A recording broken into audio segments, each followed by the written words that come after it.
Paint the doorframe Rembrandt. Leave the warrior making to adults. Chief Petty Officer Rex Danner's voice knifed across the grinder, hard as the California sun on the concrete. A nervous ripple of laughter ran through the line of trainees, young, hungry, aching, to mirror whatever tone the instructor set. Near the barracks entrance, the woman with the brush didn't answer. Nora Kay drew the bristles in a clean, unbroken stroke along the trim, wiped the ferrule on the can's lip, and reset her stance as if the insult had never existed. From the shaded balcony above, Admiral Michael Carver stopped mid-brief. He didn't focus on Danner or the trainees rehearsing swagger. He watched Nora Cade, weight centered over the arch's knees unlocked, shoulders easy chin level. No fidget, no wasted motion. Even the way she turned the can label out, handle clear, path unobstructed, read like procedure, not habit. This was not indifference. It was discipline poured into a small task until it became a signature. Danner built like a piling, and proud of it, paced for effect. He tapped the door with a knuckle. Lesson 1, candidates lose focus and you end up painting beige for a living. More chuckles. He wanted the room to breathe his oxygen, not hers. On the grinder that usually worked. Noise wins when no one remembers to listen. But the grinder isn't just a square of concrete. At the Naval Special Warfare Center, it's a crucible where posture tells on you before your mouth does. Carver had watched this dance for decades. Young men mistaking volume for gravity, instructors mistaking fear for respect. The surprise today wasn't Danner's bark. It was Nora Cade's silence, full, not empty, the kind of quiet that belongs to people who don't need to audition.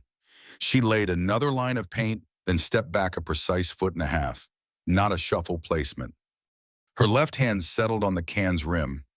Her right hand held the brush in a relaxed thumbed grip that could shift from fine edge to broad fill without changing angle.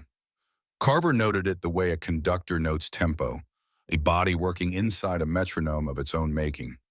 He also noted what Danner missed, the way Nora Cade avoided reflective glare from the barracks window, how she kept her field of view open to both corners of the entryway, how every tool lay where a hand could find it without looking. Small choices, large tells. Danner squared to the trainees, eyes here not on maintenance. He didn't see the admiral on the balcony lean forward, or the way a few candidates had stopped laughing and started watching the painter's hands. He didn't see how tension on the grinder had shifted. How ridicule, once easy, now sounded thin, against the clean whisper of bristles on wood. What sparked it? A brush and a doorframe, yes, but also a collision of assumptions. Rex Danner's belief that loudness equals leadership, and Nora Cade's quiet refusal to perform for anyone's story but the work in front of her. Admiral Michael Carver felt the old tug between spectacle and standard. Something was out of place on this square of concrete, and it wasn't the paint. It was the certainty about who belonged at the center of the lesson and who actually did. The laugh line died midair when the radio on Chief Petty Officer Rex Danner's vest crackled with urgency, and every head turned toward the steel mock-up of a freighter hull at the far end of the grinder. The boarding exercise had frozen in place literally. A simulated limpet mine clung to the plate with its digital counter stuck at 17 seconds, a bright red lie pulsing in the glare. The emergency release protocol had been tried twice and timed out twice. Hold your positions. Danner barked, voice rising to fill the gap where solutions should have been.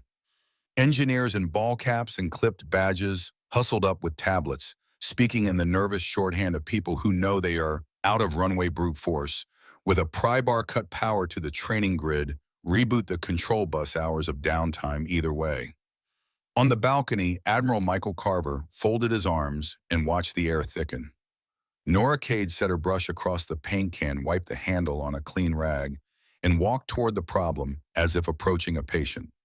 No hurry, no hesitation, just the tidy gravity of someone who wastes nothing. Not breath, not motion, not the attention of a room already too loud. Danner saw a civilian stepping into his lane. "Ma'am, back off, technical issue," he snapped, more out of habit than judgment. Cade didn't answer. She took a knee at the hull and leaned in until her eyes and the device shared the same small circle of light.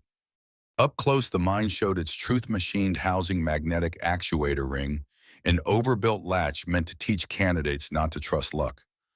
Cade didn't touch it. She looked. Her gaze traveled the seams, the fasteners, the paint line where the casing met steel. She shifted her head a fraction to kill the glare, then pointed with two fingers to a spot the size of a nickel between mounting screws. There she said one word evenly placed. The nearest engineer squinted, saw nothing, and began to explain why a soft reset might, if the safety interlock release permit, a slow pry. Cade was already pulling a putty knife from the thigh pocket of her coveralls. It wasn't much to look at, wood handle worn to the shape of a hand, blade kept flat and honest. Cade braced two fingers against the casing, set the knife's spine where steel would carry vibration, and tapped the handle with her palm. One crisp, two lighter, three a firm punctuation. The mock mine answered with a small, satisfied click you could feel in your molars. The timer went black. A sigh of pneumatics whispered through the seam. The magnetic clamp let go like a fist unclenching, and the device slid into a trainee's ready hands with the dull grace of good design. Silence followed, the earned kind, not the shocked kind. Danner's jaw worked once before the words came. How the hell? He didn't finish. The engineers looked at one another, each tallying the hours they hadn't just lost. Admiral Carver exhaled through his nose, the faintest smile touching the corner of his mouth at the plain elegance of it. Kate handed the putty knife to an instructor without ceremony, then lifted her eyes to the trainee holding the device. Control your breath, she said, voice low and steady. If your hands shake, your mind is moving too fast. Danner found his footing in command again, but the tone had shifted. Orders came cleaner, quieter. The reset crews dispersed. The whole crew reshaped the lane and resumed the drill. Nora Cade turned, walked back to the door frame and picked up her brush. Beige paint found wood in an unbroken line. What had changed was not the color on the trim, but the center of gravity on the grinder. A loud lesson had been replaced by a better one, proven in 3 taps, in a silence that said more than any speech. The mine released, the lane reset, and Nora Cade went back to her trim line as if nothing had happened. Admiral Michael Carver, hands still folded on the balcony rail, let his eyes follow her wrist as she dipped the brush. A small crescent of ink flashed where her cuff had ridden up, a trident thrust through a stylized sea mine, latitude-longitude coordinates etched beneath. It was not decoration. It was a signature one he had seen only in after-action photos, sealed under more locks than most flags ever knew. Carver straightened. Operations, he said to the watch officer at his shoulder. Verify identity on the civilian contractor painting the East Barracks door. Quietly. No fanfare, just the tone senior sailors recognize as the hinge between routine and history. On the grinder, Chief Petty Officer Rex Danner was still reassembling his authority, squaring candidates away with short cleaner commands. He caught the Admiral's movement and glanced up, reading the shift but not the reason. 2 minutes later, a duty yeoman jogged from the admin building with a rugged tablet hugged to his chest, breathing hard the way people do when they know a simple message is about to move weight. Carver took the device, tapped through 3 gates of authentication, and turned the screen so only the nearest staffer could see. The header alone would have stopped a room. Cade Nora E. Naval Explosive Ordnance Disposal, Deep Submergence, Special Missions, Liaison Compartmented. Below it sat the cold ledger of a life spent where tools and nerve meet. Navy Cross citation redacted, Bronze Stars with Valor II Presidential Unit citation, meritorious commendations for high-risk disablement in denied environments. There were operation names he knew and code names he would never repeat. Carver closed the tablet and started down the stairs. He did not call for assembly. He simply walked to the trim line where Cade had resumed her work, the trainees and engineers parting around him like tied around a piling. He stopped at arm's length. She set the brush across the can, turned and met his eyes with the same quiet that had traveled across the hull a few minutes before. For a heartbeat, the grinder held its breath. Then the Admiral placed his heels together, squared his shoulders, and brought his right hand up into a deliberate regulation, perfect salute. No flourish, no speech, just the oldest language in the fleet, rendered without a single wasted inch. Master Technician Cade, he said, voice even carrying to the back row. Thank you for your work. The honorific hung there unmistakable. Around them, candidates accustomed to thunder learned what respect sounds like when spoken softly. Cade returned a small, clean nod, acknowledgement without hunger, then eased her wrist back under the cuff, hiding the ink as if tucking away a tool. Danner arrived on the edge of the circle a second later, eyes moving from the Admiral's hand to Cade's face to the tablet now dark against Carver's chest. Whatever pride he had carried onto the grinder that morning slipped its old shape. He planted his boots, came to attention, and snapped a salute that was sharper than anything he had offered all week. When he lowered his hand, the bark had left his voice. "Respect, ma'am," he said, and meant it. Carver let the silence do the teaching. Then, for the benefit of every set of ears within range, he gave the only context the day required. Some of the people who build our standards don't wear our uniforms anymore. Today you watched one of them fix in 5 seconds what would have cost you 5 hours. Remember that when you think you're seeing just a painter or just a technician, the quiet ones are often the reason you get to train loud. He nodded once to Cade. She picked up her brush and pulled the next line of beige steady as a metronome, while the grinder absorbed a lesson none of them would need to relearn. By the time the grinder cleared for chow, the salute had done its quiet work. Word ran faster than the sea breeze. The painter with the putty knife had solved what the specialist couldn't. By taps and whispers, it picked up a name, the painter's tap, and with that name came a moral no one needed a whiteboard to grasp. It wasn't about force, it was about understanding. It wasn't about volume, it was about precision. You could feel the compound lean toward that truth, voices a notch lower, eyes a notch sharper, as Nora Cade returned to her trim line and pulled another faultless edge across the barracks door. Admiral Michael Carver let the lesson stand unadorned. He didn't convene an all-hands or commission the plaque. He simply nodded once to Chief Petty Officer Rex Danner, and the chief understood what had to happen next. At first light, Danner found Cade where he knew she'd be early and unhurried, checking the tape line with a carpenter's patience. He planted his boots, no swagger now, and asked without ceremony, "Ma'am, would you brief the candidates? Not on explosives, on focus. On how you saw what we all missed." Cade's answer was a short, clean yes. No preconditions, no theater. They met the class in the shadow of the mock freighter hull. No podium, no slides. Cade carried a rag, a roll of blue painter's tape, and that same scarred putty knife.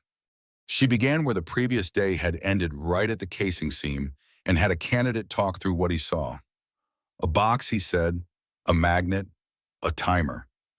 Cade nodded and laid the tape across the metal marking hinge lines, heat bleed, points fastener paths. "Boxes aren't boxes," she said. "Voice even. They're systems. Systems tell you how they want to fail. Your job is to listen." She tapped the hull, not hard, but in that same measured cadence, so the class could hear the change in tone where the fracture had hidden. Then she set the putty knife handle against the seam and with 2 fingers recreated the sequence that had freed the clamp. "Force is what you use when you're late," she added. "Timing is what you use when you're right." Danner stood off to the side, hands clasped, letting her own economy teach. She had them breathe in through the nose, out through the feet, until shoulders loosened and tunnel vision widened. She had them rehearse a 3-count scan, hands hinge heat before touching anything. She compared surface prep to mission prep, sanding, cleaning, priming. As the quiet bulk of success, no one applauds, but everyone notices when it's missing. When a candidate asked about speed, Cade lifted the knife, then set it down. "Speed is the byproduct of not wasting motion," she said. "If you chase it, you get sloppy. If you respect sequence, it arrives." The questions came slower after that, better aimed. A few engineers drifted in from the periphery, not to defend their schematics, but to learn how her ear had outperformed their instruments. Carver watched from the balcony and said nothing. The only endorsement he offered was time. 50 minutes became an hour. The class never looked at a door, a device, or a deadline the same way again. When it ended, Cade didn't collect applause. She wiped the putty knife clean, pocketed the tape, and returned to the doorframe. Danner dismissed the candidates with a single line, "Don't be loud, be exact." By evening, the painter's tap wasn't a punchline, it was a checklist. New arrivals heard it on day one. Old hands repeated it without irony. And across Coronado, a quiet parable took root. Finesse before force, system before ego, observation before opinion. In the weeks that followed, the grinder gained a quiet landmark. Beside the mock freighter hull, a glass case appeared, Nora Cade's scarred putty knife resting on dark felt, a small brass plaque beneath it. The right tool is knowledge. The right touch is experience. No ribbon cutting, no speech. Admiral Michael Carver simply let that sentence do the talking. Chief Petty Officer Rex Danner folded it into practice. A new cognitive problem-solving block went live. Candidates learned to breathe before they acted, to map systems before they muscled them, to hear the tone change in steel, the way a musician hears a key change. Within a class cycle, diagnostic failure rates dropped hard. After two instructors noticed something rare, voices lowered, questions improved, and hands stopped reaching for brute force as a first instinct. Kay did not teach a celebrity seminar. She stood a pace back, corrected a stance, adjusted a grip, and asked the question that had saved the day. What is the system trying to tell you? The lesson became doctrine. On day one, newcomers walked past the case. On day two, they practiced hands hinge heat. By week's end, they could explain why three soft taps had beaten a room full of volume. Carver called it maturity. Danner called it respect. The candidates simply called it how you do the job. For those of us with long miles behind us, the truth lands softly but deep. Judge by calm competence, not by appearance, and never mistake silence for insignificance. Tools wear out, standards endure. If Nora Cade's story reminded you of a quiet professional in your own life, share that moment in the comments so others can learn from it.